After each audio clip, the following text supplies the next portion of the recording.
मोक्षमार्गस्य नेतारं वेत्तारं कर्मभूव्रतां ज्ञातारं विश्वतत्त्वानां वन्दे तद्गुणलहरे। मोक्षमार्ग के नेता एवं कर्म पर्वतों के वेदक और विश्व के सब तत्वों के ज्ञायक चेतन संवेदक सद्गुण आप समान प्राप्त हो यही भावना कर विनय पूर्वक करूं वंदना बारंबार जिनेश्वर देव।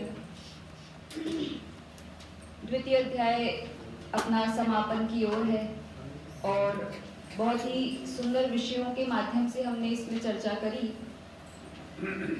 जब पिछली कक्षा हुई थी तब हमने विषय जो चला रखा था वो 5 शरीरों के संदर्भ में था कि कौन कौन से शरीर होते हैं। एक बार नाम बता दीजिए जल्दी से। 5 प्रकार के ये शरीर पूरे संसारी जीवों में कहीं ना कहीं बिल्कुल अच्छे से सेट हो गए हैं। एक भी ऐसा जीव नहीं बचा है जो संसारी हो और उसको ऐसा कोई शरीर इनमें से न हो। अब कौन कौन से शरीर कौन कौन सी विशेषताओं को लिए हुए होते हैं, कौन कौन से शरीर किस किस गति वाले को होते हैं, इसकी भी हमने पूरी चर्चा कर ली थी। हमने विषय जहाँ से शुरू करा था तो औदारिक शरीर जो नरक और देव गति को छोड़ करके अतिरिक्त में पाया जाए, अर्थात कौन कौन, मनुष्य और तिर्यंच, इन लोगों को जो पाया जाने वाला शरीर है उसे हम कहते हैं औदारिक। फिर उसके बाद में वैक्रियक शरीर की जो चर्चा आई थी उसके आधार से ही एक सूत्र यहाँ पर फिर से आएगा जिसकी हमने चर्चा कर ली थी कि वैक्रियक शरीर जो है नारकियों को और देवों को होता है। इसके अलावा फिर एक सूत्र आया था 47 नंबर का लब्धि प्रत्ययम च। इसका मतलब ये होता है कि वो लब्धि से भी प्राप्त हो सकता है। मतलब किसी ने घोर तपस्या करी हो, किसी ने आत्म ध्यान पूर्वक तपस्या पूर्वक धारण किया हो, ऐसी विक्रिया रिद्धि प्राप्त हो जाना, तो इसीलिए उसे वैक्रियक शरीर वाले ने कहा कि अब वो उसका प्रयोग कर सकता है। तो लब्धि प्रत्ययम च कि एक तो नारकियों को तो होगा ही होगा, देवों को तो होगा ही होगा, लेकिन कदाचित कोई मनुष्य में भी जिसने तपस्या कर ली हो तो उसको भी हो जाएगा। ठीक है, तो ये लब्धि प्रत्ययम च हमने कर लिया था। च शब्द से स्पेशल मतलब मनुष्य गति की जीवों को तो ले नहीं आ रहा ना, मतलब इसके लिए क्या है? च शब्द में कि इससे भी और इनके भी, मतलब ऐसा वो भी आ सकता है ना, त्रियंच भी आ सकता है ना एक मिनट के लिए। हाँ देखो, इसमें जो है लब्धि, जब हम शब्द की बात कर रहे हैं तो लब्धि में क्या होता है कि विशेष तपस्या करने वाले को, आप इसमें देखोगे हाँ इसमें ये लिखा होता है कि लब्धि जो है विशेष तप करने से जो रिद्धि प्राप्त होती है, और वो तिर्यंच गति को नहीं हो सकती क्योंकि तिर्यंच गति वाले विशेष तप नहीं कर सकते। तप के लिए क्योंकि संयम चाहिए और वो पूरा ऐसा संयम नहीं मुनिराज तुल्य धारण हो सकता, इसकी अपेक्षा से विशेष तप के लिए कहा। अब इसके बाद में फिर जो हमने बात करी थी उपपाद शरीर वाले और देव नारकी, ऐसे तो इसके लिए कहीं पर भी जैसे शब्द प्रयोग हो रहे हैं ना, तो कहीं पर तो ऐसा शब्द प्रयोग कर देंगे उपपाद शरीर वालों को वैक्रियक शरीर होता है, उपपाद जन्म वालों को वैक्रियक शरीर होता है, ऐसा करके। तो अब आपको खुद समझना पड़ेगा इसमें कि डायरेक्ट नहीं वर्ड यूज हुआ है देव नारकी, तो उपपाद जन्म वाले कौन से हैं, वो एक तरीके से पिछले विषय से जोड़ते हुए चलने के लिए ऐसे शब्दों का प्रयोग हो सकता है। फिर एक तेजस शरीर की चर्चा करी थी और एक कार्मण शरीर की चर्चा करी थी कि ये सभी को होता है और किस प्रकार का होता है, तो उसकी हमने पूरी चर्चा करी थी कि तेजस में 2 कैटेगरीज है, एक शुभ और एक अशुभ। तो जो शुभ होता है वो करुणा के कारण से निकलने वाला होता है और जो अशुभ होता है वो क्रोध आदि कषायों के निमित्त से निकलने वाला होता है। शुभ वाला जो है वो हमेशा राइट कंधे से निकलेगा और अशुभ वाला जो है वो लेफ्ट कंधे से निकलता है। फिर उसके बाद में शुभ का जो स्वरूप है वो श्वेत वर्ण और शुभाकृति ऐसा कहा गया है, जबकि अशुभ वाले का जो कहा कि लाल या सिंदूरी वर्ण का ऐसा निकलेगा। और दूसरा बिलाव की आकृति, अर्थात जो बिल्ली का पुरुष अर्थात मेल बिलाव, उसको कहते हैं बिलाव, तो उसके आकार का निकलता है। शुभ वाला जो है नियम से किसी ना किसी के कल्याण में सहायक बन जाएगा। जैसे मान लो कहीं कोई रोग है, मरी फैली हुई है, कोई बहुत असाता का कहीं उदय चल रहा हो, नगर के नगर विध्वंस हो रहे हों, इस तरीके से, तो उसमें क्या होता है कि वो शुभ वाला जो पुतला है वो जाकर के सहायक अच्छा कार्य ही करता है। अशुभ वाले में उल्टा काम हो जाता है कि नियम से विध्वंस करता है, अन्य का भी और स्वयं का भी। तो इस तरीके से हमने पूरी चर्चा कर ली थी। अब इसके बाद में हमारा जो विषय आने वाला है वो छोटा सा विषय है। दो प्रकार के विषय हैं, एक तो है वेद से संबंधी और एक विषय बच गया जो आयु से संबंधी। ये दो टॉपिक अपने बचे हैं और लगभग 3 सूत्र रह गए हैं। ठीक है, सही है ना? 49 तक अपना हो गया था। ठीक है, 4 सूत्र रह गए हैं। 49 को रिवाइज कर ले एक बार। ठीक है, देखिए 49 नंबर का सूत्र है शुभम विशुद्धम। इसका शब्द का अर्थ ये है शुभ, विशुद्ध और अव्याघाती।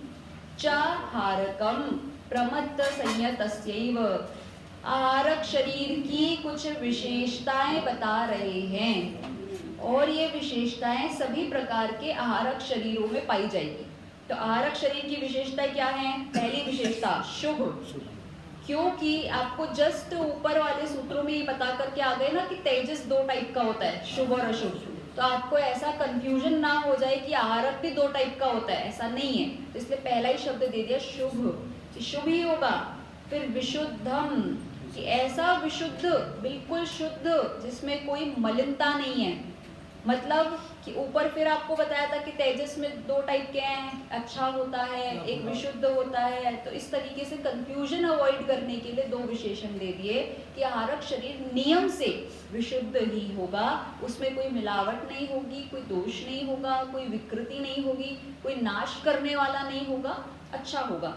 फिर तीसरा लिया अव्याघाती, व्याघात रहित। व्याघात का मतलब होता है टकराना, आपस में घर्षण हो जाना। तो जो आहारक शरीर है जब वो गमन कर रहा है, कहीं से भी निकल रहा है, तो उसको कोई चीज टकरा करके रोक नहीं सकती। मान लो किसी मुनिराज को विकल्प हुआ कि मुझे समेत शिखर की वंदना करनी चाहिए और मुझ में यहाँ से जाने की समर्थता नहीं है, मैं स्वयं तो नहीं जा सकता। तो ऐसे स्थिति में यदि वे आहारक रिद्धिधारी मुनिराज हैं तो उनका आहारक शरीर निकलेगा और बराबर यहाँ से समेत शिखर जाएगा। अब वो शरीर है तो ऐसा नहीं है कि उसको कहीं टकरा जाएगा, गेट के बाहर कैसे जाए, पर्वत पे कैसे चढ़े, या उसको यहाँ से रास्ता कैसे पता हो, ऐसा नहीं है। सब आत्मा के परमाणु हैं, ये शरीर के परमाणु के साथ मिक्स हुए हुए। इन दोनों के साथ में बराबर वो उस अच्छी गति से ट्रैवल करते हुए उस जगह पे पहुंच करके वहां पर दर्शन करके वंदना करके पुनः वापस आ जाता है। तो व्याघात नहीं होगा। रास्ते में आप चल रहे हो, इतनी सारी गाड़ियां चल रही है, किसी से भी टकराएगा नहीं। मतलब वो एक तरीके से ऐसा हो गया कि उसके शरीर के परमाणु ऐसे सुव्यवस्थित गड़े हुए हैं कि वो आपस में एक दूसरे से घर्षण नहीं करेंगे और अन्य से भी घर्षण नहीं करेंगे, बाधा नहीं होती उसको कहीं से कहीं तक। ऐसी सुंदर अवस्था, ऐसा सुंदर शरीर होता है, उसे कहते हैं आहारक शरीर। फिर लिखा है प्रमत्त संयतस्यैव। प्रमत्त संयतस्यैव का अर्थ ये है, एव शब्द लग गया। एव का अर्थ होता है ही, संस्कृत में एव शब्द का अर्थ होता है ही, एवं नहीं है, एव। एव शब्द मतलब ही होता है, किसके? प्रमत्त संयतस्य, अर्थात प्रमत्त संयत के ही। कौन सा गुणस्थान है? 6वें गुणस्थान का नाम है प्रमत्त संयत गुणस्थान। इस गुणस्थान वर्ती मुनिराज के ही होगा। क्यों होगा? क्योंकि 7वें से आगे वाले इतने गहराई में होते हैं कि उन्हें इस प्रकार के विकल्प नहीं आते कि मुझे यहाँ दर्शन करना है या मुझे यहाँ जाना है या मुझे वहाँ जाना है। और कदाचित जिसको विकल्प आ रहा है तो वे मुनिराज नियम से छठवें गुणस्थान वर्ती ही होंगे, जो किसी शुभ भाव की अवस्था में हैं और उस शुभ भाव के समय पे उनको ऐसा विकल्प आ सकता है, आ जाता है। तो इसीलिए लिख दिया, गुणस्थान में क्लियर कर दिया कि आपको ऐसा लगे कि कोई, देखो पिछले सूत्र में आ गया था ना एक लब्धि प्रत्ययम च, तो कि कोई ऐसा है क्या कि कोई और भी धारण कर ले, कि हाँ जिसको भी धारण करना है लब्धि तो होगी लेकिन छठवें गुणस्थान वाले को होगी, ऐसा अन्य को नहीं, किसी राजा को, गृहस्थ को, ऐसा हर किसी मुनिराज को नहीं होती है, मात्र छठवें गुणस्थान वर्ती को ही लब्धि इसकी हो सकती है, प्राप्त हो सकता है। ठीक है, तो ये जो पूरा का पूरा सूत्र लिया आहारकम, आहारक सूत्र के लिए लिया है। ठीक है, चाहारकम शब्द लिया है च शब्द के लिए, और क्या, तो इसलिए 3 विशेषण दे दी ना, शुभम, विशुद्धम, अव्याघाती और प्रमत्त संयत ही, ऐसा करके सूत्र बना हुआ है। ठीक है, क्लियर है? चलिए, क्या बताया? क्या? चार का च आहारकम, च मतलब और, आहारक होता है इस तरीके से। तो आहारक के विशेषण है शुभम, विशुद्धम, अव्याघाती और प्रमत्त संयत, ये, और फिर आहारकम अर्थात आहारक वालों के लिए ऐसा होता है। ठीक है, संस्कृत में क्या होता है कि संस्कृत में ना ऐसे हिंदी की तरह सेंटेंस पूरा नहीं बनता कि लास्ट में है करके पूरा करेंगे।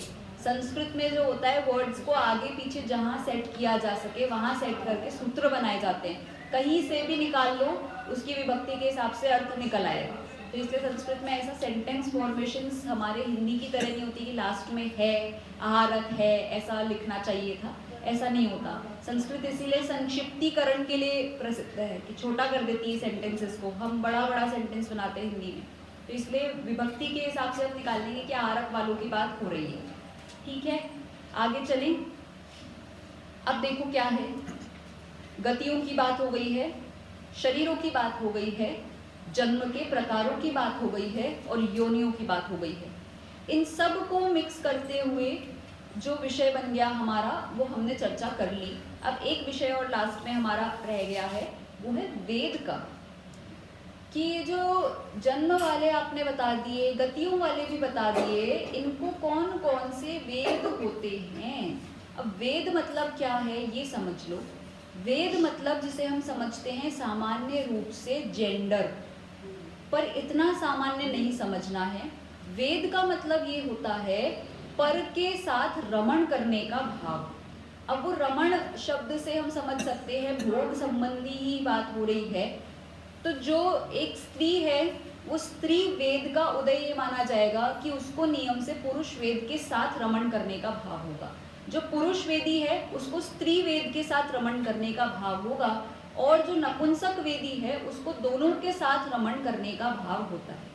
ये सामान्य रूप से वेद के आधार से हम चर्चा करने वाले हैं कि कौन सी गति में या कौन से जन्म वाले किस आधार से कौन से वेद के धारी होते हैं। तो अपना 50 नंबर का सूत्र है, इसको पढ़ते हैं। नारक, बोलिए, नारक सम्मूर्छनो नपुंसकानि, नारक सम्मूर्छनो नपुंसकानि, बोलिए, एक बार और। बहुत ही सरल सूत्र है और सूत्र से ही क्लियर हो गया है कि किस बारे में बात होने वाली है। 2 प्रकार के लोगों की बात कर रही है। अब आप ये देखो सूत्र में कितना व्यवस्थित शब्दों का चयन है। एक तो बताइए आपको गति और एक बताया आपको जन्म का प्रकार। इससे ये बताना चाह रहे हैं कि इन्होंने 2 शब्द में बहुत मेजर हिस्सा कवर कर लिया है। मेजर हिस्सा कैसे कवर हो गया कि सबसे पहले तो गति के आधार से देख लो जो नरक गति वाले हैं, ठीक है। अब यहाँ पे नरक गति वालों के साथ में उपपाद जन्म वाले हैं ऐसा नहीं लेना। नारक शब्द दिया है वो इसीलिए दिया है क्योंकि उपपाद जन्म वाले सबको नहीं कवर करना है, सिर्फ एक गति को कवर करना है और वो हो गई नरक गति। अगर हम उपपाद जन्म वाले ले लेंगे तो देव और नारकी दोनों समाहित हो जाएंगे और फिर हमारा गड़बड़ हो जाएगा, इसलिए नारक। दूसरा शब्द लिया है सम्मोचन। सम्मोचन शब्द में गति नहीं बताई, जन्म का प्रकार बताया कि जितने भी लोगों का सम्मोचन जन्म होता है। ठीक है, अब अगर आप इसमें सोचोगे हम तो तिर्यंश गति कह देंगे, तो तिर्यंश गति में तो फिर गर्भज भी तो हैं, पंचेंद्रिय भी तो हैं, कितने सारी वैरायटी है, तो इसीलिए सम्मोचन जन्म वाले। अब इसमें अपने आप ही अंडरस्टूड है कि और किस गति में सम्मोचन जन्म होता है, किसी में नहीं होता ना। और क्लियर है, देव में, नारकी में, मनुष्य में, बताओ बताओ। कुछ कह रहे हाँ, कुछ कह रहे ना। नहीं होता है। जो सम्मोचन मनुष्यों की चर्चा हमने करी थी एक बार, कि कुछ कुछ प्रकार के विशेष सम्मोचन होते हैं। तो अब जो है इससे ये क्लियर हो गया कि हम किसी गति की अपेक्षा बात नहीं कर रहे हैं, हम ये बात कर रहे हैं कि जिनका सम्मोचन जन्म होता है, अब वो जिस भी गति को बिलोंग करते हो। तीसरी बात, इसमें हमने इंद्रियों के आधार से भी बात नहीं करी। हमने इसमें इंद्रियों के आधार से इसलिए नहीं कहा क्योंकि नारकी जो है वो पंचेंद्रिय में आ गए, सम्मोचन में हम 1 से 4 लेते ही लेते हैं। फिर आपने एक मनुष्य की भी बहुत विचित्र कैटेगरी बता दी, तो वो पंचेंद्रिय भी होते हैं। तो हमने इसलिए इंद्रिय के हिसाब से कैटेगराइज करा ही नहीं इसको। इसके लिए बेस्ट यही 2 शब्द प्रयुक्त किए जा सकते थे कि नारकियों को और सम्मोचन जन्म वालों को नियम से क्या वेद होता है, नपुंसक वेद ही होता है। इसका मतलब जितने भी 1 इंद्रिय, 2 इंद्रिय, 3 इंद्रिय हैं, 4 इंद्रिय हैं, उन सब में एक स्त्री या एक पुरुष नहीं होता। चींटियों में मेल फीमेल नहीं होता। अब आप सब में लगाते जाओ, मक्खियों में, मच्छरों में हम ऐसा सोचते हैं कि ये फीमेल है, ये मेल है, चींटी चीटा कहते हैं। वो हमने सिर्फ एक आकृति या उनके पराक्रम के आधार से कह दिया कि वो छोटी, हाँ वो मोटा होता है, वो बलशाली होता है, और चींटियां थोड़ी कोमल होती है। तो इस तरीके से हमने एक वेद सामान्य कहने की अपेक्षा बता दिया है, परंतु उनमें वेद नहीं होता, वे नियम से नपुंसक वेदी होते हैं। अब सोचो उनका जन्म कितना, इसलिए हम कह रहे हैं कि साइंटिफिक है। अगर हम गर्भज कहते हैं तो हमने उसमें कहा था गर्भज में कि एक स्त्री और एक पुरुष के निमित्त से होने वाले जन्म को हम गर्भज कह रहे हैं। अब जब यहाँ पे एक स्त्री और एक पुरुष ही नहीं है तो कैसे होगा जन्म, कि नियम से वातावरण के संपर्क में आने से उत्पन्न होने का जो बन गया माहौल उनका, उसको हम सम्मोचन कहते हैं। तो ये जीव सम्मोचन इस प्रकार से उत्पन्न होते हैं और ये नियम से नपुंसक वेदी ही होते हैं।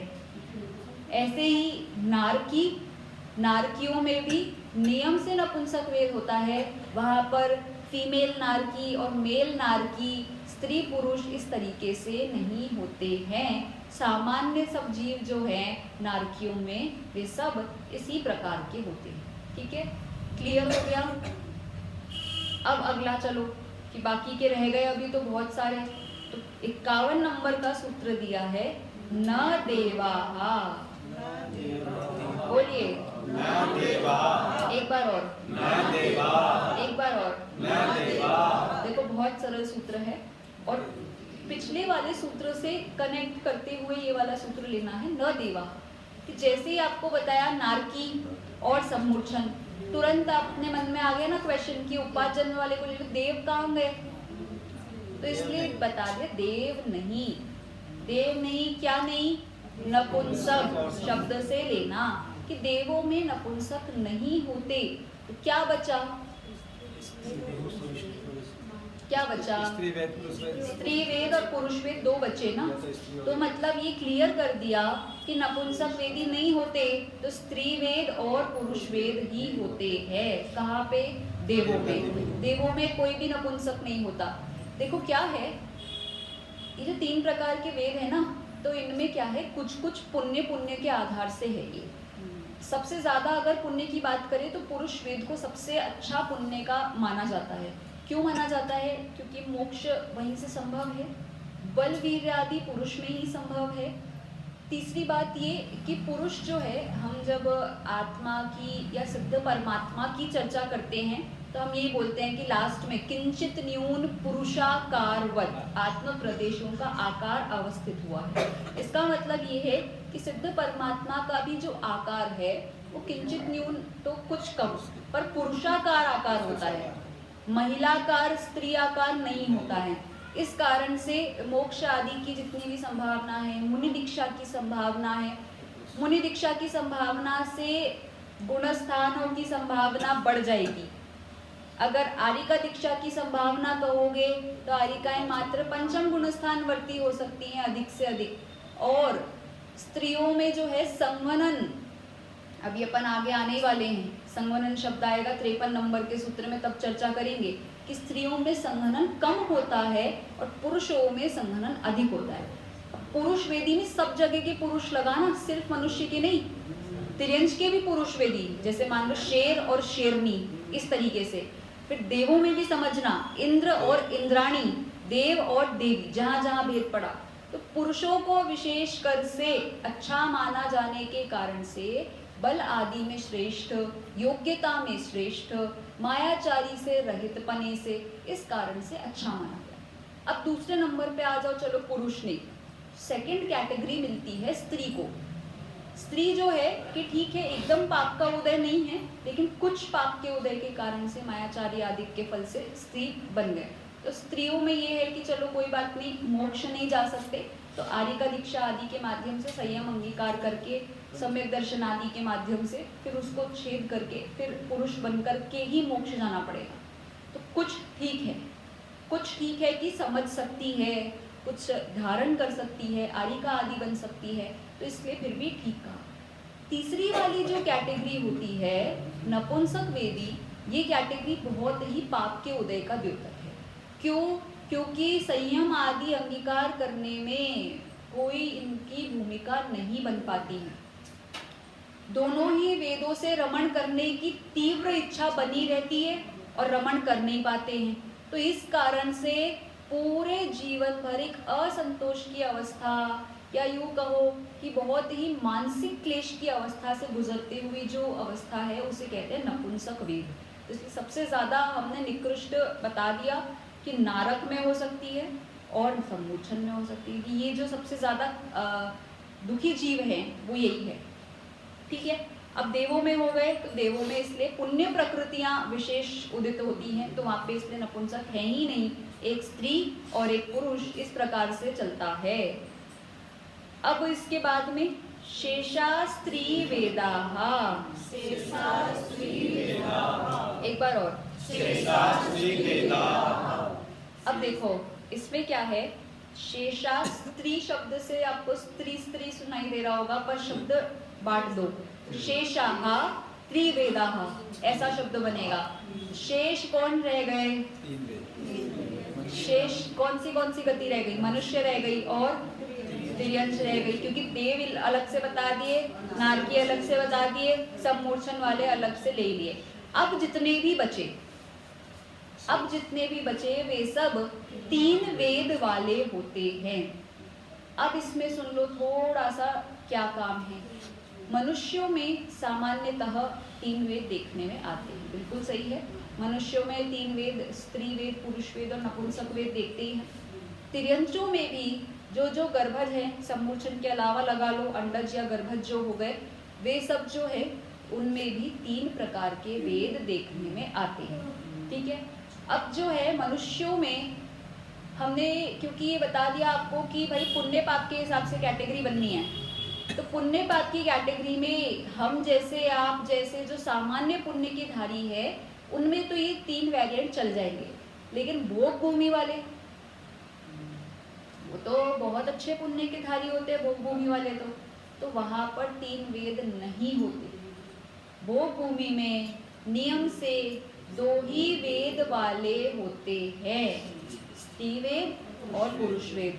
सुना होगा आप लोगों ने, जब भी जन्म होगा तो ट्विन्स होकर के होता है, युगलिया होकर के होता है, और वो ट्विन इसलिए एक स्त्री और एक पुरुष इस प्रकार से होता है, वहाँ पे तीसरे वेद की कोई जगह नहीं है। ऐसे ही अपने 6 खंडों में से एक जो मिलेच्छ खंड है, वो मिलेच्छ खंड जहाँ से चक्रवर्ती की कुछ रानियां भी आती है, वो वाला मिलेच्छ खंड, वहाँ पर भी नपुंसक वेद नहीं होता, 2 ही वेद होते हैं, स्त्री वेद और पुरुष वेद। लेकिन क्योंकि सूत्र से हमें ये समझना था कि मनुष्य गति में, सामान्य रूप से मनुष्य गति में, ये बताने के लिए सूत्र में ज़्यादा बात नहीं करी, सिर्फ इतना कह दिया शेषा त्रिवेदा, क्योंकि सामान्य नियम अगर हम बनाएंगे तो मनुष्यों में और सामान्य तिर्यंचों में जो है वो 3 प्रकार के वेद देखने में आते हैं। ठीक है, कोई डाउट इसमें? चले आगे। मिलेच्छ खंड 1, 5 आर्य और 1 मिलेच्छ, 6 खंड, जिसका चक्रवर्ती अधिपति बनता है ऐसा। चलिए अब आगे बढ़े, क्लियर हो गया? तो ये अपना जो कॉन्सेप्ट था, यहाँ तक पूरा जन्म का, वेद का, गति का और शरीरों का एक तरीके से पूरा एक हिस्सा यहाँ पर हो गया।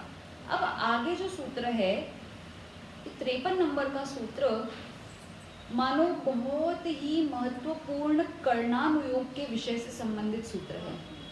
ये एक ऐसा सूत्र है जो क्रमबद्ध पर्याय के सिद्धांत का भी पोषक है और हमारे मान लो जैन शासन के आधारभूत सूत्रों में से एक है। जब भी आप क्रमबद्ध पर्याय की चर्चा करोगे, आप जब भी सर्वज्ञता की चर्चा करोगे और जब भी आपको ऐसा लगता है कि सर्वज्ञता कैसे, क्या उसका स्वरूप, तो आपको इस सूत्र के आधार से बहुत ऊहापोह से उत्तर निकल सकता है। बहुत बड़े बड़े ग्रंथों के आधार से कहो, इस सूत्र के विवेचन हुए हैं और ये सूत्र बहुत इम्पोर्टेंट है, अपने आप में ही एक अलग विषय को लिए हुए सूत्र है। और आपको मैं बहुत संक्षिप्त में समझाने का प्रयास करूंगी, हम ज़्यादा डिटेल में नहीं जाएंगे क्योंकि ये सूत्र बहुत गहराई लिए हुए है। गोमट सार से संबंधित इसका विषय है, तिलोय पणत्ती से संबंधित इसका विषय है और इतने बड़े बड़े विद्वान इस पे अभी भी ऊहापोह मंथन करते हैं, बहुत गहरी गहरी गोष्ठियाँ होती है इस विषय पे। तो एक ऐसा विषय है जो आपको बहुत गहराई से समझना चाहिए, बहुत इंटरेस्टिंग है और आपकी रुचि का विषय है, बिल्कुल आपकी रुचि का। इसमें चर्चा होने वाली है आयु कर्म की, और आयु कर्म की भी ऐसी चर्चा जो आपको सबसे ज़्यादा परेशान करती है, जिसको हम कहते हैं अकाल मरण, कि जल्दी मर गए, उसके संदर्भ में एक चर्चा होने वाली है। और शरीरों के आधार से होनी है बात, जन्म के आधार से होनी है बात, तो इसीलिए इस अध्याय में इस सूत्र को रख दिया। वरना कर्म की चर्चा जब आगे आने वाले अध्यायों में होनी है तो वहाँ पर भी सूत्र को रख सकते थे, लेकिन चूंकि यहाँ पे शरीरों का ही प्रकरण चल रहा है तो इसलिए उस आधार से, इंद्रिय शरीर के आधार से यहाँ पर हम इसकी चर्चा कर रहे हैं। 53 नंबर का सूत्र है, इसको हम पढ़ते हैं। औपपादिक चर्मोत्तम देहा असंख्ये वर्षायुषो अनपवर्त्यायुषः। औपपादिक चर्मोत्तम देहा असंख्ये वर्षायुषो अनपवर्त्यायुषः।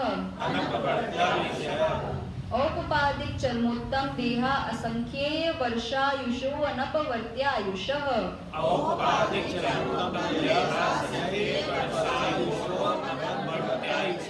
बोलिए एक बार।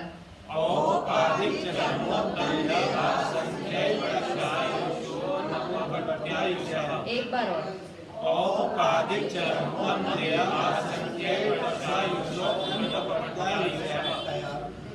जो सूत्र में बीच बीच में 2 बार एस लिखा हुआ है उसे हम अवग्रह कहते हैं और उसका उच्चारण अ छोटे आ के बराबर होता है। तो इसीलिए हमने जब देहा के बाद में कहा तो इसलिए हमने असंख्येय शब्द बोला और फिर उसके बाद में वर्षायुषों के बाद में फिर एक बना हुआ है तो अनपवर्त्य ऐसा शब्द कहा।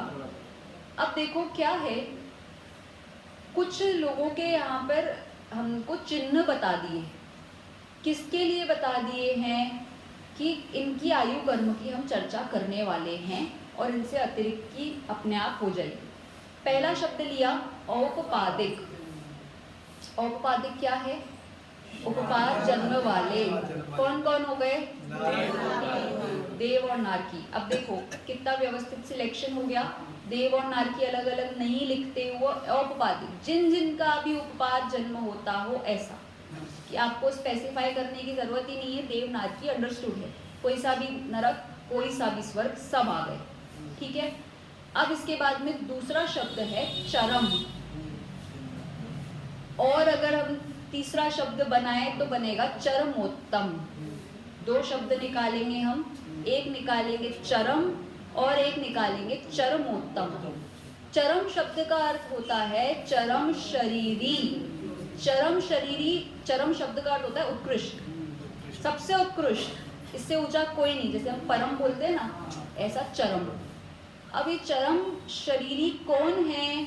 कि जो इसी भव से मोक्ष जाने वाले हैं, ऐसे उत्तम शरीरधारियों को कहते हैं चरम शरीरी। जैसे हनुमान है ना, मोक्ष गए हैं हनुमान, उसी भव से गए हैं और चरम शरीरी है, इसीलिए उनको कहा। रामचंद्र जी, अर्जुन, भीम, युधिष्ठिर, ये सब जीव जो मोक्ष गए हैं, गुरुदत्त स्वामी जो द्रोणगिरी से मोक्ष गए हैं, ऐसे तो ये सब जीव हैं, ये चरम शरीरी होते हैं। चरम शरीरी मतलब ये हो गया कि बचपन से ही ऐसे शरीर के धारी है जो लोगों से थोड़ा अलग है। क्या अलग है? कि भाई उनके शरीर में अपने आप ही ऐसी ताकत, ऐसा बल रहेगा, ऐसा सौष्ठव रहेगा। हनुमान जी की आपको कहानी बताई है कि ऊपर से गिरे थे और कुछ नहीं हुआ था। चरम शरीरी में और समझो दिव्यता, सुंदर इतने होते हैं कि उस समय उनके समान ऐसा कोई दूसरा सुंदर नहीं है, ऐसा। तो वे सुंदर सुंदर सुंदर सुंदर लगते हैं। तो चरम शब्द से एक पुण्य आपको बता रहे हैं कि ऐसे शरीर वाले जो उसी भव से मोक्ष जाने वाले। अब अगला शब्द देखो चरमोत्तम। चरम में आपको उत्कृष्ट तो बता ही दिया, लेकिन उसमें भी जो उत्तम है, उत्कृष्ट में भी जो उत्तम है, ऐसे तीर्थंकर को जो शरीर कहा गया वो चरमोत्तम कहा गया। तो चरमोत्तम शब्द से लेना तीर्थंकर और चरम शरीर से लेना सामान्य मोक्षगामी जीव। देखो हनुमान जी है, रामचंद्र जी हैं, ये सब भी भगवान हैं, ये सब भी बिल्कुल बराबर सिद्ध शिला में विराजित है, ये सब भी मोक्ष गए, लेकिन इनको तीर्थंकर नाम कर्म का उदय नहीं होता, इसीलिए उनको हमने लिया कि चरम शरीरी हैं। और तीर्थंकर नाम कर्म के उदय के साथ में समोशरण आदि विभूतियां होती है, तो तीर्थंकर एक विशिष्ट पुरुष माने जाते हैं जिनसे धर्म तीर्थ का प्रवर्तन होना है। मोक्ष ये भी जा रहे हैं, मोक्ष ये भी जा रहे हैं, लेकिन दोनों के मोक्ष जाने में कुछ पुण्य प्रकृतियों में अंतर है। वे सामान्य रूप से चले गए और ये कुछ धर्म तीर्थ का प्रवर्तन करते हुए जाते हैं, लाखों करोड़ों जीवों के कल्याण में निमित्त बनते हैं, इनको समोशरण आदि सुंदर विभूतियां होती है और तीर्थंकर नाम कर्म का उदय होता है। तो ये अंतर हो गया चरम और चरमोत्तम में, ठीक है। कंफ्यूज तो नहीं होंगे। परीक्षा में पूछा जाएगा चरमोत्तम शब्द का अर्थ, तो तद्भव मोक्षगामी तो नहीं कर दोगे टिक? तो उसी भाव से नहीं जाते क्या तीर्थंकर? जाते हैं, लेकिन अगर आपको ऑप्शन में तीर्थंकर दिख जाए तो तीर्थंकर पे ही टिक लगाना है, कंफ्यूज नहीं होना है। अगर चरम शब्द दिया गया है तो तद्भव मोक्षगामी को आप टिक करेंगे, ठीक है। चरमोत्तम और चरम। अब आगे बढ़ो। चरमोत्तम देहा, देहा शब्द से तो शरीर वाले। असंख्येय वर्षायुषो। अब वर्षायुषो में आयुषो शब्द अलग कर दो, वर्ष शब्द अलग कर दो। असंख्यात वर्ष की आयुष वाले। असंख्यात वर्ष की आयुष वाले कौन होते हैं? भोग भूमि वालों को कहते हैं। असंख्यात वर्ष की आयु वाले भोग भूमि वाले होते हैं। अब ये भोग भूमि वाले असंख्यात वर्ष की आयु, चाहे 1 पल्ले 2 पल्ले 3 पल्ले वाली जैसी जैसी कैटेगरी जिसकी हो सकती है, तो असंख्यात वर्षों का 1 पल्ले होता है, इस आधार से आप मानते हुए चलो। सामान्यतः भोग भूमि वाले, क्योंकि हमें इसमें क्या है कि सारे पुण्य पुरुषों को संकलित कर लिया है, तो इसीलिए भोग भूमि वाले ले लिए। इनको क्या होता है? अनपवर्त्य आयुष्यः। अपवर्तन, अपवर्तन मतलब अपकर्षण, कम हो जाना, खिर जाना। अन शब्द लगा दिया, तो नहीं होता। क्या नहीं होता? अपकर्षण नहीं होता। किसमें? आयुषः। आयुषः मतलब आयु कर्मों में, जो भी आयु चल रही है। किसकी बात हो रही है? अब देखो थोड़ा सा समझ लो, वर्तमान आयु की बात हो रही है जिसमें आप सब जी रहे हैं। वर्तमान आयु जिसको हम वर्तमान शब्द से कह रहे हैं, उसे हम यहाँ पर भुज्यमान आयु शब्द से प्रयोग करेंगे। भुज्यमान मतलब जो भोग रहे हैं, ऐसी। भुज शब्द भोग के लिए प्रयोग किया जाता है। क्या भोग रहे हैं आप? कि अभी वर्तमान में मनुष्य आयु भोग रहे हैं, भोग ही रहे हैं, इसलिए भुज्यमान आयु शब्द इसको हम कहेंगे। ठीक है। अब एक होती है बध्यमान आयु। बध्यमान आयु होती है जो आपने यहाँ बांध ली है अगले के लिए। जैसे राजा श्रेनिक ने जब यशोधर मुनिराज के गले में सर्प डाला तो नरक आयु का बंध हो गया, तो उसे हम कहेंगे बध्यमान आयु गाय की हो गई नरक की। भाई अभी वो जी रहा है मनुष्य गति में, ठीक है, उसने डाल दिया सर्प, इस समय पे उसको एकदम से बंद हो गया। अब उसके पास में दो आयु हो गई ना, एक तो फ्यूचर के लिए कि अब वो फ्यूचर में नारकी बनने वाला है, तो उसको कहेंगे बध्यमान आयु कि इसको बंध चुका है। ठीक है। अब जो प्रेजेंट में चल रहा है वो क्या चल रहा है? मनुष्य चल रहा है। भुज्यमान आयु कौन सी है? मनुष्य है जो भोग रहा है। बध्यमान आयु कौन सी है? नारकी की हो गई। ऐसे ही मान लो रावण के संदर्भ में उदाहरण आता है कि एक बार रावण गया सम्मेद शिखर जी, और सम्मेद शिखर जी वो जब भी जाता था तो यात्रा नहीं करके आ पाता था। तो लोगों को वही लगा, क्यों, क्या, मुनिराज से पूछा तो बोले इसलिए नहीं कर पाता क्योंकि इसको नरकायु का बंध हो चुका है, इसलिए सम्मेद शिखर जी इसको जाने का विकल्प नहीं आता, और कदाचित जाता भी है तो ऊपर चढ़ नहीं पाता। कुछ ना कुछ ऐसा हो जाता है कि मानो हाथियों की भगदड़ मच गई तो फिर रह गया, फिर राज्य से कोई समाचार आ गया, किसी शत्रु ने आक्रमण कर दिया, ऐसे कुछ ना कुछ स्वास्थ्य खराब हो जाए किसी परिवारजन का, ऐसी कुछ ना कुछ अवस्था चलती है। तो कहा जाता है कि भाई उसको बध्यमान आयु जो है वो नरक आयु का बंध हो चुका है। यहाँ पर हम जिस भी आयु की बात कर रहे हैं वो चल रही है वर्तमान की ही अवस्था, इसीलिए हमें भुज्यमान आयु के आधार से बात करनी है। तो वर्तमान में चलती हुई आयु में क्या हो जाता है? अपकर्षण हो जाता है। अपकर्षण मतलब कम हो जाना। थोड़ा सा और टर्मिनोलॉजीज के आधार से बात कर लेते हैं। आयु कर्म जो है, देखो सारे कर्म होते हैं, इन सबके परमाणु हैं, आपको पता है। इन परमाणुओं को हम निषेक शब्द से संबोधित करते हैं कि कर्म के अपने अपने बिल्कुल निषेक सेट होते हैं। ये इस कर्म के निषेक, ये इस कर्म के निषेक, ये इस कर्म के निषेक। अब आप जैसे जैसे जो जो काम करते जा रहे हो उसके हिसाब से निषेक आ रहे हैं और कुछ निषेक जा रहे हैं। जैसे मान लो आपने नवीन बंधन कर लिया कोई भी पाप का, कोई अशुभ काम करके, तो गलत वाले सब कर्मों के खराब निषेक आपके पास में अब आ चुके हैं। फिर इसके बाद में आपने कुछ जो आपके, मान लो आप बीमार हो या कुछ ऐसी खिरने का काम हो गए, तो वो जो निषेक हैं वो अपने अपने खिरते चले जा रहे हैं। ये प्रोसेस आपका कंटिन्यू चल रहा है, अभी भी चल रहा है, हर समय चल रहा है। अब क्या होता है कि कुछ बाह्य निमित्तों के आधार से बहुत बार ऐसा हो जाता है कि वो जो निषेक आपके बहुत समय बाद आने थे उसे हम कह रहे हैं उपरिम समयवर्ती निषेक। उपरिम या अग्रिम जो भी लो, आगे आने वाले समय के जो निषेक हैं उनका वर्तमान में या फिर नीचे शब्द भी प्रयोग करें क्योंकि हमने उपरिम शब्द का प्रयोग करा, तो उसमें आकर के एकदम से खिर जाना, उसको कहते हैं कि आयु कर्म का अपकर्षण हो गया। अब थोड़ा इसको समझो कि इसको हम अकाल मरण से कैसे जोड़ रहे हैं।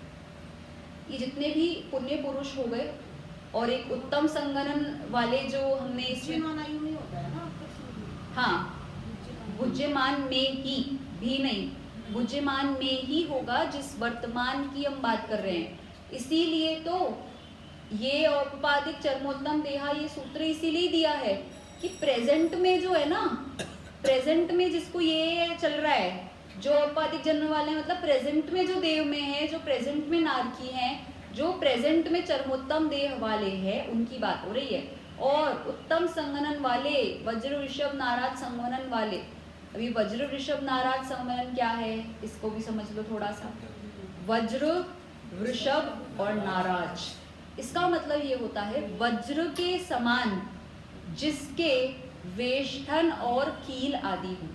हमारे शरीर में हड्डियां हैं, हड्डियों के ऊपर होती है मसल्स, ठीक है। अब ये जो मसल्स हैं तो हमारे इसमें क्या होता है कि मान लो कोई चोट लग गई तो बहुत बार तो वो चोट मसल्स तक ही रह जाती है जिसको हम मांस फटना कहते हैं। बहुत बार वो चोट गहरी हो जाती है तो हड्डी टूट जाती है जिसे हम फ्रैक्चर कहते हैं। जिनको ये वज्र का हो, वज्र क्या है, सबसे मजबूत और ठोस मेटल को हम वज्र कहते हैं। धर्मनाथ भगवान का चिन्ह है ना, वज्र कहते हैं ना उसको हम। तो वज्र ऐसी चीज है जो कितना भी भूकंप आ जाए, कितना भी तोड़ लो फोड़ लो, टूटती नहीं है। ऐसा अनब्रेकेबल सब्सटेंस को हम वज्र कहते हैं। ऐसी वज्र जैसे जिसके नाराज अर्थात हड्डियां या कील हैं, उनके इसमें जैसे हमारे इसमें जॉइंट होता है ना ऐसा हड्डी का, तो अपनी हड्डियां आपस में ऐसी फंसी हुई हैं। तो ऐसे फंसने में मजबूती कितनी आएगी, कोई इधर से खींचो इधर से खींचो, फट से ऐसे निकल जाती है। तो इसलिए हमारी हड्डियां आसानी से टूट जाती है। उनके इसमें क्या होता है, बीच में होती है कील, और वो कील, अब कील से जैसे अपने दरवाजे देखो कितने टाइट है कि उस पर लटक भी जाओगे तो नहीं गिरेंगे एकदम से। कील होने के कारण से मजबूती रहती है, तो कभी भी फ्रैक्चर नहीं होता। जितनी भी हड्डियां हैं, जितने भी सब उनके वो बने हुए हैं, वो सब मजबूती से बने होते हैं। जब भी संघनन की बात करेंगे तो हमेशा हड्डियों की ही बात करेंगे, मसल्स की बात हम नहीं करते हैं, क्योंकि मसल्स तो ऊपर लिपटा हुआ हिस्सा है। आपने उदाहरण में सुना होगा सुकुमाल मुनि, सुकौशल मुनि, इनको व्याघ्री ने खाया, बहुत बहुत दिनों तक खाया। तो मांस तो खाया जा सकता है ऊपर ऊपर का, लेकिन हड्डियां जब तक मजबूत है तब तक वे मुनिराज अपने आसन से इसीलिए नहीं हिलते हैं। मान लो खड़गासन में तपस्या कर रहे हैं तो पूरा पूरा मांस गायब हो जाएगा लेकिन खड़े रह जाएंगे। क्यों? क्योंकि बोन्स हैं, मजबूत है, डेंसिटी इतनी टाइट है। हनुमान गिरे विमान से तो पत्थर चकनाचूर हो गया लेकिन हनुमान को कुछ नहीं हुआ। क्यों? क्योंकि वज्र वृषभ नाराज संवनन है, तो वज्र अगर पत्थर पे गिर जाएगा तो पत्थर को ही टूटना है, वज्र को नहीं टूटना है। तो ये बोन्स की अपेक्षा, तो ये सब पुण्य प्रकृतियां हैं। ऐसा शरीर मिलना ये पुण्य है। तो ऐसे पुण्यशाली जीवों को अकाल मरण जैसी स्थिति कभी नहीं होती है। उनकी जितने वर्ष की आयु है वो उतनी आयु पूरी करके ही जाएंगे। जैसे मान लो आदिनाथ भगवान की 84 लाख पूर्व की आयु तो पूरी करके जाएंगे। हनुमान जितनी आयु वाले हैं उतनी पूरी करके जाएंगे। उस बीच में कितने युद्ध लड़ लो, कितने घायल हो जाओ, मरेंगे नहीं। मुनिराज हैं, उपसर्ग हो रहा है, व्याघ्री खा रही है, शेरनी खा रही है, टिके रहेंगे जब तक आयु है। आयु के पहले ऐसा नहीं कि एकदम से मर जाएंगे। लेकिन जो जो इनमें नहीं आते हैं, कितने नहीं आते हैं कि बोलना मोस्टली इसमें नहीं आते हैं। हम तुम जैसे हो गए, सामान्य तिर्यंश जैसे हो गए, ये सब नहीं आ रहे हैं इसमें। तो हम तुम के साथ में, सामान्य लोगों के साथ में इतना पुण्य नहीं है। तो हमारे इसमें बाह्य निमित्तों के कारण से एकदम से ऐसा निमित्त बन जाता है कि हमारे सारे आयु कर्म के जो निषेक आगे आने वाले थे वो वर्तमान में आकर के फटाफट खिल जाएंगे और एकदम से मरण हो जाएगा। क्या क्या निमित्त बनता है? एक गाथा आती है बहुत सुंदर, विषवेयण रत्तक्षय भय सत्थक गहन संकिले सेहिम उत्साहाराणम निरोहदोच्छिजदे आयु। इसमें निमित्तों के नाम बताए, जैसे विषवेदन, किसी को एकदम से विष, सांप ने काट लिया, जहर खा लिया, विष आ गया, विष की वेदना। रक्तक्षय, रक्तक्षय शब्द लिया ना, रक्तक्षय, एकदम से बहुत सारा खून बह गया किसी भी कारण से, अब वो एक्सीडेंट का कारण का हो, चोट के कारण का हो, कोई भी कारण हो सकता है। एकदम से बहुत सारा, कोई बीमारी के कारण हो सकता है कि शरीर का एकदम से खून बहुत सारा बह जाए, तो विषवेदन, रक्तक्षय। भय, कोई बहुत डर, एकदम से सामने कोई देखता ऐसा कि ऐसा लगे बिल्कुल बहुत बहुत डरावनी चीज, भय से हो जाता है। और संकिले से हिम, कोई बहुत परिणामों में संक्लेश बना, खूब गुस्सा, रोना, आर्त ध्यान, रौद्र ध्यान, इसकी अवस्था। और उत्साहाराणाम, एक तो उच्छ्वासों का कम अधिक हो जाना, विश्वास संबंधी, कोई ऐसी चीज हो गई कि श्वास आदि का ही नहीं आना हो पाया, और आहाराणाम कि भाई आहार नहीं मिल पाना, भाई ऐसी अवस्था है कि आहार के बिना हमारा शरीर नहीं चलेगा, तो आहार की ऐसी कोई अवस्था बन गई, तो निरोहदोच जदे आयु, इन सब का अगर निरोध नहीं हो पाया, इन कारणों को अगर आप निरोध नहीं कर पाए, तो छिज्जदे आयु, आयु कर्म का क्षय हो जाता है। अब इसमें समझो बात, ये सब बात हमने हमारे ज्ञान के आधार से कही। केवली के ज्ञान में तो ये बात पहले ही झलक चुकी है कि जैसे मान लो किसी का विष खाने से मरण होना है, तो उन्हें बिल्कुल पहले से स्पष्ट ज्ञान में है कि ये इस तरीके से विष खाएगा, एकदम से आयु कर्म के निषेध ऐसे होंगे और चला जाएगा, आयु पूरी हो जाएगी। तो ऐसी अवस्थाएं बनती है आयु कर्म में, बहुत कम लोगों के साथ बनती है, लेकिन बन जाती है। आगे आने वाले का उदय वर्तमान में एकदम से हो जाता है, तो ऐसी अवस्था बन जाती है। इससे हमें क्रमबद्ध पर्याय का सिद्धांत इसीलिए ही समझना है कि जिस काल में जिसका जैसा मरण होना है, ये अकाल मरण शब्द ना हमने जैसे मान लो दे दिया, इसको हम कदली घात मरण भी कहते हैं। आगम में इसको कदली घात मरण इस शब्द से भी संबोधित किया जाता है। कदली घात पता है क्या होता है? केले का पेड़ देखा होगा आप लोगों ने। केले के पेड़ में एक बहुत अलग बात होती है बाकी पेड़ों से, उसके अगर आप स्टेम को, तने को बीच में से अगर काट दोगे ना, तो पूरा का पूरा पेड़ मर जाएगा एकदम से, बहुत जल्दी सूख के बहुत जल्दी मर जाएगा। जबकि बाकी पेड़ों में विशेषता क्या होती है पता है? बीच में से काटोगे तो फिर से उग जाते हैं, जड़ से जब तक साथ में तब तक उग जाएंगे ना। केले में लेकिन ये खास बात होती है कि पूरा ही वृक्ष नष्ट होएगा अगर बीच में से काट दोगे तो। उसको कहा कदली घात, कि जिस प्रकार एकदम से आयु कर्म के निषेक आ गए, कोई ऐसा निमित्त आ गया, सब निषेक आके घिर गए, तो ऐसा नहीं कि थोड़ी सी शरीर में बच जाएगी, नहीं, एकदम से मरण हो जाना, इसको कहते कदली घात। और एकदम से मरण क्यों कहा हमने? क्योंकि हम एस्टिमेट लगा करके आए थे ना कि हम तो 80 साल या 100 साल जिएंगे। एक उदाहरण से समझो इसको। आप घर में पानी भरते हो एक मटके में, सुबह सुबह आपने पानी भर दिया, तो आपको ये पता होता है कि ये पानी मेरे को पूरे दिन चलाना है, चल जाता है, इतना बड़ा मटका है, चली जाएगा, कोई दिक्कत नहीं है। आप रोज करते हो ये काम, रोज भर रहे हो, रोज रख रहे हो, और बिल्कुल आपका अंदाजा ठीक है कि वो पूरा दिन चलता है, चल रहा है, कोई दिक्कत नहीं है। अब एक दिन क्या हुआ कि एक बच्चा आया खेलते हुए और उसने उस पर बॉल मार दी। बॉल मारने से क्या हुआ? मटका फूट गया और वो पानी तुरंत बह गया, सारा का सारा फैल गया। अब आप तो बोल रहे थे पूरे दिन चलेगा, ये तो 10 मिनट में खत्म हो गया। हमने क्या शब्द लिया इसके लिए? ये अकाल में खत्म हो गया, चलना तो पूरे दिन ही था, लेकिन वो बॉल मारी ना उसने, इसीलिए एकदम से खत्म हो गया। और केवल ज्ञान में तो ये निश्चित था ही था कि भाई इस समय पे एक आएगा बच्चा, वो बॉल मारेगा और ये खत्म हो जाएगा पानी। लेकिन हमारे ज्ञान में क्योंकि इतनी स्पष्टता नहीं है, तो हम अपने ज्ञान से कहते हैं कि यार ये तो बहुत जल्दी खत्म हो गया आज तो पानी। ऐसी अवस्था, अपकर्षण की अवस्था आयु कर्म में बन जाती है। इसलिए पुण्य पुरुषों के अलावा सामान्य जीवों में ऐसी स्थितियां बनना स्वाभाविक है। अब वो उसमें बाह्य निमित्त कोई भी काम कर सकता है, किस प्रकार से कर सकता है। आयु कर्म के संदर्भ में बहुत गहरी गहरी चर्चाएं हैं। आयु कर्म जब भी बनता है ना, पूरे समय नहीं बनता, जैसे बाकी कर्म तो पूरे समय चालू है। आयु कर्म क्या होता है? 8 बार ही बनेगा, आपके पूरे लाइफ स्पैन में 8 बार ही बनता है, और भी मैक्सिमम 8 बार होता है।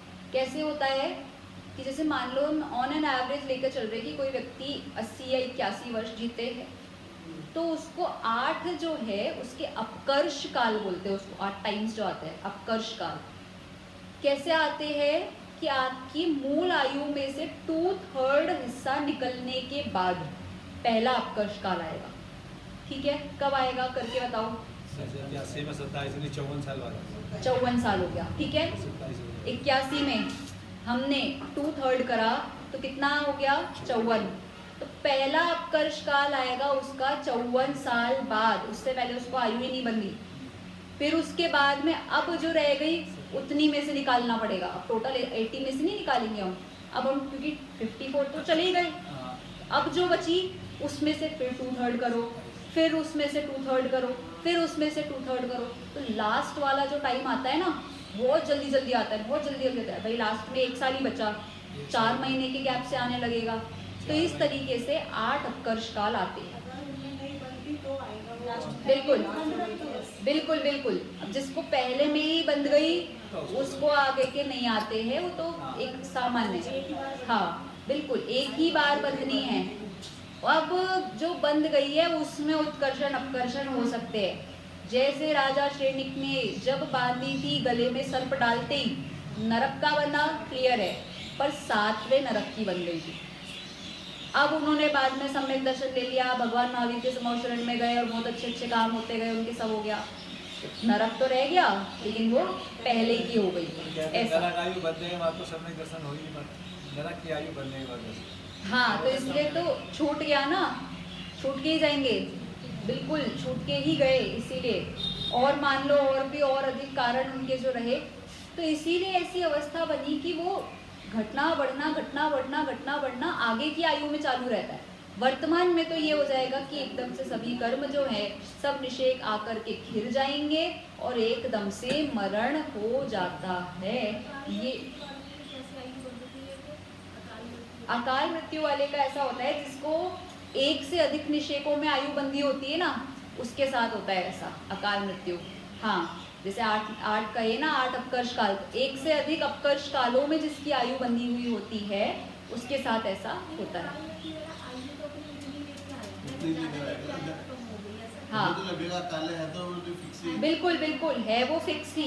पर हम एक सामान्य मनुष्य आयु बताते हैं ना, एस्टिमेटेड प्रेडिक्शन की यार 80 80 90 तो होनी ही होती है, पर वो इतनी लेकर आया था। बिल्कुल ऐसे ही मानो, बिल्कुल बिल्कुल, ये कहने मात्र की अपेक्षा है। 20 वर्ष में जिसका मरण होना होगा, मान लो 20 ही लेकर आया, अब लेकिन क्या है आगे के निषेक घिरने हैं ना, तो फटाफट फटाफट फटाफट आकर के उस समय पे खिर जाते हैं। और बाह्य निमित्त में हम कहते थे कि भाई ज़्यादा खून बह गया इसलिए मर गया, एकदम से हार्ट अटैक हो गया इसलिए मर गया। अब आप ये जो वर्तमान में उदाहरण देखते हो कि डांस करते करते मर गए और चलते चलते मर गए, ये सब उदाहरण इसी के हैं। ये हम कहते हैं अपवर्त्य आयु की एकदम से अपकर्षण हो जाता है, और वो हार्ट अटैक निमित्त बने या कोई भी बने, ऐसी अवस्था बंध जाती है। बहुत गहरा प्रकरण है, ज़्यादा नहीं लोड लो, जितना जितना समझ में आए उतना समझो। फिर से हम एक बार इसको कर लेंगे चर्चा, अगर आप लोगों को रुचि है तो, और बाकी नहीं तो अभी इतना ही समझो। बहुत गहरा विषय है, पर सामान्य आपको मुझे थोड़ा से ना टर्म्स बताने थे, ताकि आप लोग इससे थोड़ा सा परिचित हो जाओ, और फिर कहीं भी पढ़ो तो आपको जल्दी समझ में आए ये बात कि हम किस सिद्धांत में यकीन रखते हैं। तो ये बात यहाँ पर जन्म और संवरण आदि के आधार से कही है। अब इसको अपन पूरा करते हैं। दूसरा अध्याय अपना पूरा हो गया है, और अब परीक्षा की दृष्टि से आप लोग अपना मानस बना लीजिए। बहुत जल्दी ही आपकी परीक्षा अगले 1-2 हफ्ते में अपन रखते हैं, जैसी भी सबकी तारीख की अनुकूलता होगी। और कल एक बार अपन इसको पूरे अध्याय की रिवीजन कक्षा, आप लोगों के डाउट क्लियरेंस जो भी रहेंगे, इसको कर लेते हैं, जैसा भी आप लोगों को पूछना है। कंठ पाठ के लिए जैसा कि पहले ही सूचित किया गया था, आप लोगों को कंठ पाठ करना है। क्या पाठ करना है? दूसरे अध्याय के सारे सूत्र तो करने ही है। पहला अध्याय ऑलरेडी आप कर चुके हैं, इसलिए आपको ये दोनों ही अध्याय सुनाने हैं। उसको अलग से हम बहुत अच्छा पारितोषिक देंगे। तीसरा अपना जो चलता है वो डायरी या नोटबुक मेंटेन करने वाला, तो वो आपको करना है। यहाँ पर अपनी प्रदर्शनी लगाई जाएगी, अच्छी डायरीज आप लोग बना करके लाइए। सर्वश्रेष्ठ जिसकी नोटबुक रहेगी उसको पुरस्कृत किया जाएगा, और आप लोगों के लिए भी अच्छे कंठपाठ के लिए भी पुरस्कार रहेंगे। और परीक्षा में जो उत्तम अंक प्राप्त करता है उसको तो हम पुरस्कृत करते ही करते हैं। तो इस सब के हिसाब से आप अपना पूरा मानस बना लो। प्रश्न कल आप अपने रेडी रखना जो भी आपको पूछने हैं, और वही अपना पैटर्न रहेगा ऑनलाइन वगैरह के आधार से। पेपर पैटर्न की चर्चा भी अपन कल कर लेंगे, अभी समय अधिक हो गया है, पूरा करें।